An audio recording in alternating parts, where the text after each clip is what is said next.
Shalom saudaraku yang dikasihi oleh Tuhan. Bagaimana kabar saudara hari ini? Kiranya tetap damai sejahtera Allah melimpah dalam hidup saudaraku semua. Saudaraku, karena saudara dikasihi oleh Tuhan, demikian pula saudara mengasihi Tuhan.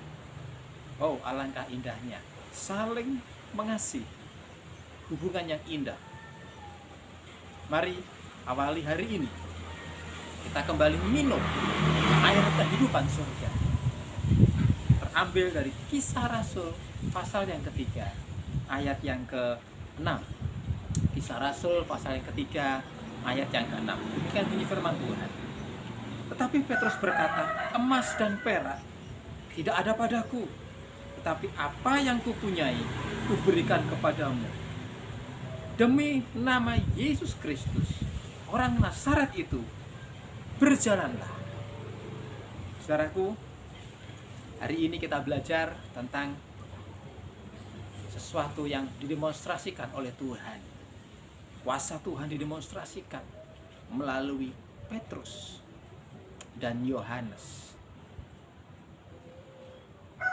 Sementara Petrus menuju masuk kepada bait Allah melalui pintu gerbang, di depan pintu gerbang di sana ada orang yang lumpuh sejak lahir, sejak bayi dia sudah lumpuh oleh orang tuanya, masa kanak-kanaknya. Si lumpuh ini, anak yang lumpuh ini, rupanya sudah ditaruh di depan gerbang bait Allah. Untuk apa? Untuk meminta untuk meminta belas kasihan, untuk meminta sedekah, untuk meminta sedekah. Dapat uang untuk meminta sedekah. Saudara perhatikan, orang lumpuh ini berada tidak jauh dengan bait Allah. Tidak jauh dengan bait Allah. Tinggal masuk lewat pintu gerbang dan dia bisa masuk. Saudaraku, bagaimana? Kita akan belajar di sini. Orang lumpuh ini meminta uang. Apakah uang itu perlu? Ya, perlu. Apakah uang itu kebutuhan? Ya, itu kebutuhan. Siapa yang nggak mau uang? Saudara mau, saya juga mau.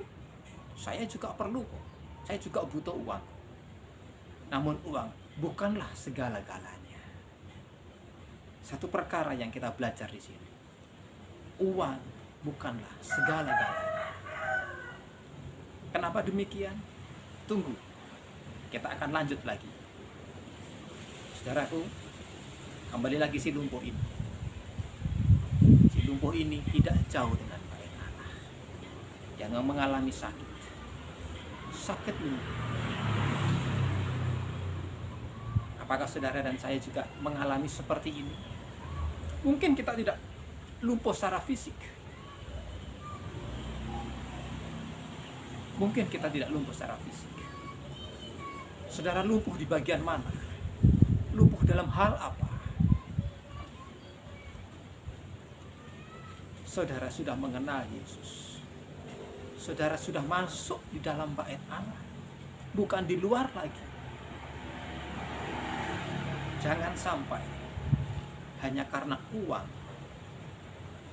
itu menjadi kebutuhan utama saudara.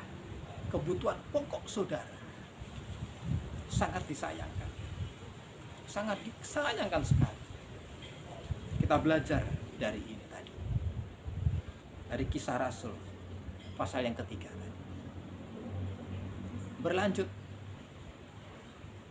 si lumpuh mengharapkan kepada manusia, mengharapkan sedekah yang diberikan oleh manusia, diberikan oleh orang-orang yang mau masuk dalam ibadah, mengharapkan kepada manusia. Ada yang memberi banyak, Ada yang memberi sedikit, bahkan juga ada yang tidak memberi. Si lumpuh melihat Petrus dan Yohanes. Dia mengharapkan supaya Petrus dan Yohanes memberikan sesuatu sedekah. Bahkan pengharapannya sebisa mungkin memberikan sedekah yang banyak. Namun saudara lihat, saudara perhatikan, Petrus dan Yohanes sama sekali tidak memberikan apa-apa. Apa kata Petrus? Apa kata Yohanes? Petrus berkata, emas dan perak aku tidak punya. Bagaimana dengan si lumpuh? Dia mengharapkan ada sedekah, ada imbalan uang, pemberian uang yang dia harapkan itu. Namun tidak mendapatkan apa-apa.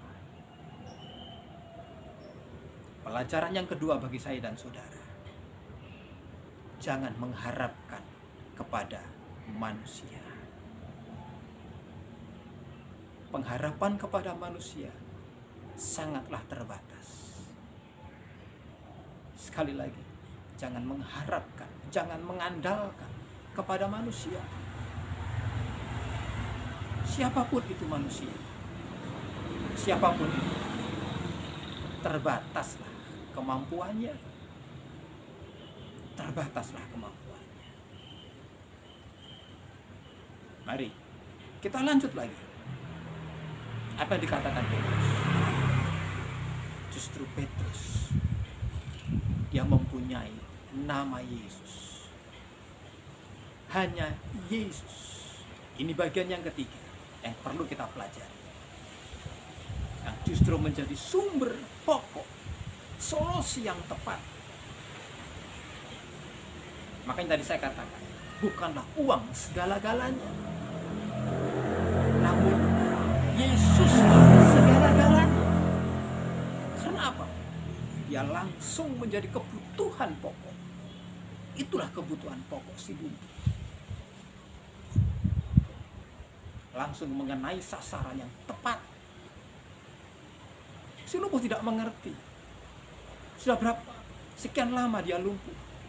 Sepanjang hidupnya sampai bertemu dengan Petrus. Dia sudah tidak mengerti kebutuhan urgennya dia apa, kebutuhan spesialnya dia itu apa. Sudah tidak mengerti, sudah lumpuh, sudah tidak bisa bergerak apa-apa. Bisa dibilang dibutakan dengan semuanya. Sudah tidak mengerti lagi.